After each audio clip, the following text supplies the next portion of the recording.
for Los Angeles County, Philip Dube. Philip, great to see you again. Thanks for being on the show. Hi, Michael. How you doing, man? Everything well? Good. Everything is just peachy. All right. Well, it's not so well for R. Kelly. It seems to me like this whole, rock star thing is going to come to an end. It looks like the prosecution in this case, the feds, have put on a fairly strong case.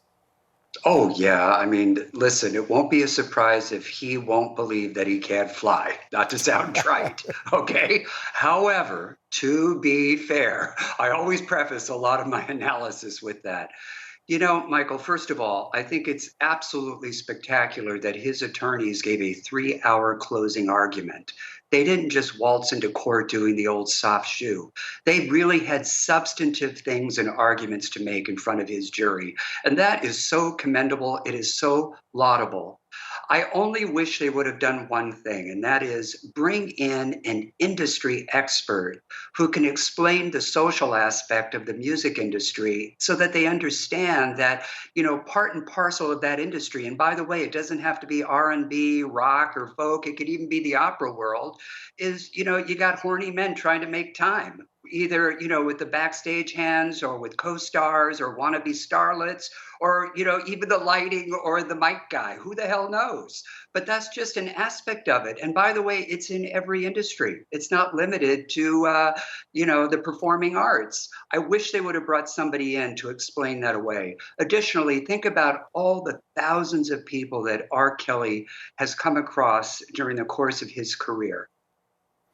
To suggest that these isolated incidents are the product of a racket is kind of offensive. At most, what it shows is an outgrowth of the industry and perhaps maybe a character flaw in his part and some stale, time-barred state claims for any sex crimes that he may have committed. But to call them violations of the Mann Act, to call him a racketeer, I just think it's a leap of faith. Yeah, you make some incredible points because, we have to be even-handed here. And at the end of the day, I agree 100%. I mean, what the defense did do, Philip, is they brought in a couple of folks who worked with him, and they tried to make some points about, he worked in the studio. He worked there incessantly. Sometimes they'd have to wait a day, 2 days before they could actually meet with him. Basically, they were on his schedule, those types of things. And they brought in a lot of information about these women that were involved. And a lot of them lied about their age and that he would always ask about their age and made it seem like somewhat these were isolated incidents. But I have to agree with you because I often think in my mind, what's bothering me about this case? And it's exactly what you said, the fact that there is a culture in entertainment that often breeds this kind of thing. And they made this argument in closing, and that all he did was live that lifestyle, and then he created something around him to protect him from some of the things that can happen as a result of that lifestyle. So it's a chicken and horse argument, and cart and horse argument,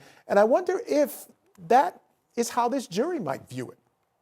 I certainly hope so. I hope they're giving it a lot of thought. And hopefully the few witnesses that they did put on really highlighted and emphasized for the jury just how many people R. Kelly entertained, how many people he advanced, how many people he gave opportunities to, and of course, how many people he rebuffed.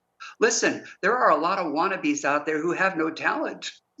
They can't sing, they can't dance, they might be pretty, but at the end of the day, they bring nothing to the table. And sometimes when you come to the land of broken dreams, such as Hollywood, sometimes the darlings, if you will, the wannabe, want to have the last word.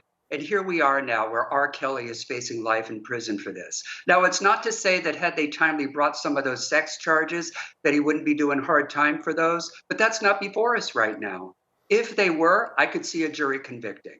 Yeah, what's interesting, and you make another good point, one of the things that the defense emphasized was the fact that a lot of the people who were living with him, a lot of the women who were living with him, were actually living better than they would have lived had they not lived with him. They made the choice to stay with him for that reason, and even had the blessing in a number of cases of the parents in these situations. So when you look at it that way, again, that gives this jury something to hold on to if they want to say, okay, there were some things going on here, at least for one or two Jane Does whose statute of limitations has not passed in terms of what he did, and he should absolutely be convicted of those. But again, the issue that we're talking about, and I believe you're talking about, is this idea that there was this criminal organization.